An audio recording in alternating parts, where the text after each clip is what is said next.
Hello and welcome to the Evidence Based Chiropractor. I am your host, Dr. Jeff Langmaid. This week is all about spinal stenosis. If you did not see it already, be sure to check out the Evidence Based Chiropractor Facebook page where a video regarding spinal stenosis was just put out. It's patient-centric. It is for your patients, and hundreds of docs, I believe, at this point have viewed it, shared it, and all of that fun stuff. So be sure to check that out. In this episode of the podcast is a follow-up for your practice relative to spinal stenosis and where chiropractic fits in and why chiropractic may be the best choice for patients or people suffering with spinal stenosis. So today is all about spinal stenosis.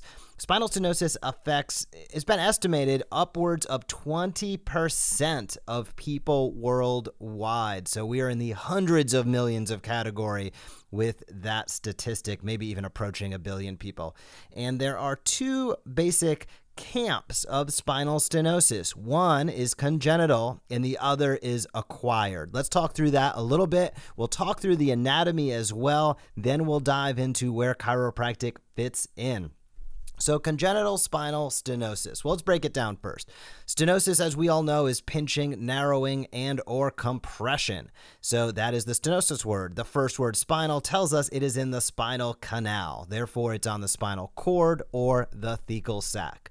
The hallmark of this from a case management perspective or a symptomatology perspective is it results in what we call neurogenic claudication. The pipes are being shut off going into the person's legs. There's literally a pinch on the main conductor, the spinal cord. So what results is neurogenic claudication. Neurogenic claudication in turn results in the decreased ability to ambulate. People are always looking for the next chair. So if they stand up, it immediately starts their stopwatch internally before they're going to have to ding, ding, ding, sit down again. So these people often are always looking for the next chair. It's very comfortable, aka asymptomatic, to sit down, but as soon as they stand up, things start hurting. Additionally, it can be numbness, tingling into the legs and feet as well. And typically, these are the people leaning on shopping carts in grocery stores. I used to sit with, I'd review probably 10 to 15 MRIs with patients every day in the last surgical group that I practiced with. And we saw more spinal stenosis than you could shake a stick at. And when I started telling people, how is your endurance? The answer every time was not good. They know if somebody has spinal stenosis and you say the word endurance, they know exactly what you mean because they feel like, again, they used to be able to walk around the store. Then they could only make it to the end of the aisle. Now they're leaning on the cart and pretty soon they're going to be sitting in a cart, motorized, getting around. So spinal stenosis results in neurogenic claudication, and that impacts people's quality of life at a level that is practically unprecedented. When you can't get up, ambulate, and do the things that you want to do, it is a major impact on quality of life. So this is a big deal that hundreds of millions, bare minimum, people are dealing with worldwide. Now, as we talked about, there's really two big camps that it falls into, congenital and acquired. Congenital just means, hey, that structure of their vertebra, right, their spinal canal, it's just smaller than the next guy or gal. So it's congenital. It's just the way they were born. It was tight to start. Secondarily, there's acquired. Acquired typically happens when ligamentum flavum on the inside of the canal becomes hypertrophic over time. Degenerative changes, aging, injury, you name it, it can contribute to the disc bulging posteriorly into that canal and ligamentum flavum also becoming larger, becoming hypertrophic over time that causes a compression on or in the canal and resulting in the symptoms we discussed earlier. So if you look at an A to P shot on an MRI, an axial shot, I should say, on an MRI film, if you measure kind of the A to P diameter of that canal, it should be 10 millimeters in height, let's say. Now, when you start getting down into 6 or less, you're talking about severe spinal cord stenosis. So the grading system typically goes in order of light to heavy. Abutment means it's touching the sac but not compressing. Mild. mild, moderate, moderate, moderate, severe, and severe. So that is the grading system, and it's based upon the A to P dimension of that canal on an axial MRI slice. So that is how, when you get reports, or if you're looking, hopefully you're looking at those images yourself, that is how you can make the differentiation between the level of severity with that stenosis. So what happens now? We know people, it's affecting tons of people, it's slowing them down, and it's affecting their quality of life big time. Well, this is where, in my opinion, chiropractic care comes in huge, especially techniques that emphasize that flexed posture. Flexion distraction is a fantastic example of that. When you bend into forward flexion, we talked about the grocery cart earlier, that's a naturally relieving position. It actually physically opens up the canal.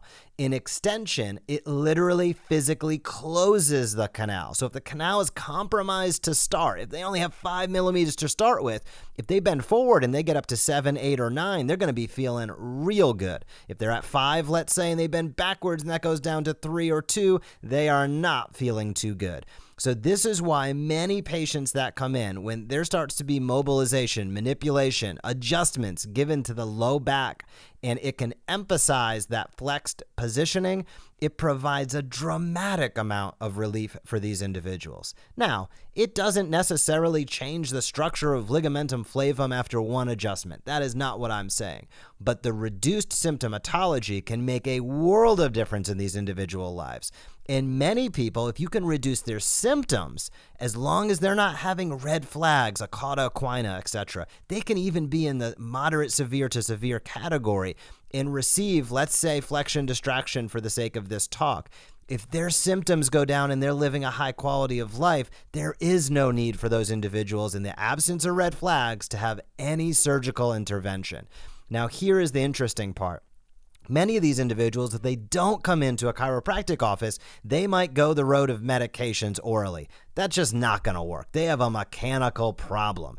Then what happens? Well, they get, what do you think? An injection. The injection might get them up and moving for a little while, but again, they have a mechanical problem. So they end up down the route of surgery. This is very often when a Coflex device could be used, when a laminar decompression could be done, or even in some cases a fusion recommended if it's multi-level and severe. So having the availability for a conservative care option such as chiropractic is life-changing to these individuals. It's why with the Evidence-Based Chiropractor, we've focused on this in multiple research briefs throughout the years, bridging that gap, getting the word out to the PCPs, the primary care docs in your community. It is absolutely essential, because millions of people are suffering, and I'll tell you, hundreds of thousands, if not a million plus, are having surgery for this each and every year. And in my opinion, again, I believe that all of these individuals should exhaust conservative measures, including chiropractic care, before entertaining the idea of surgery in the absence of red flags. When you have a patient in a prone position, face down on the table, and you can do a decompressive type maneuver, let's say, it could be spinal decompression itself, or flexion distraction, when you're able to get light mobilization, manipulation, adjustments into that lumbar spine, in the case of we're talking with right now, it can just provide, again, a world of relief for these individuals. It's a mechanical problem. So when you can accentuate that flex position, when you can provide motion into that area, many of these people are drastically fixated in the area of stenosis. The muscles are spasm protecting it. There are osteophytes. There are disc issues. Most of these individuals have the whole gamut of issues going on where that compression's occurring. So being able to work that disc a little bit, get motion in there, relax those muscles, decrease the overall inflammation, and achieve better segmental range of motion. Just again, we're talking millimeters here. Millimeters can go a long way towards changing somebody's life. So please, if you have not checked out the spinal stenosis video we posted on the Evidence Based Chiropractor Facebook page, be sure to do that right now. Share it to your practice page. Get the word out that you are very likely the best choice for many individuals suffering from spinal stenosis in your town. Additionally, if you have not gave us feedback or a rating for this podcast, please do so. There are over 9,000 individuals listening each and every week, including you. Thank you. I am humbled by that. I will continue to do the best job I can. All I ask of you is please leave us a little bit of feedback. That helps us reach more and more chiropractors each and every week. And of course, if you need help or desire bridging the gap and building relationships with other healthcare providers, check out our memberships at theevidencebasedchiropractor.com. Otherwise, have a fantastic week in practice, and I will talk to you soon. We appreciate you joining us for this episode of The Evidence Based Chiropractor. Learn more tips for explosive practice development at theevidencebasedchiropractor.com. You can also join the Premier MD monthly membership, enabling you to use what you just heard to maximize results in your office.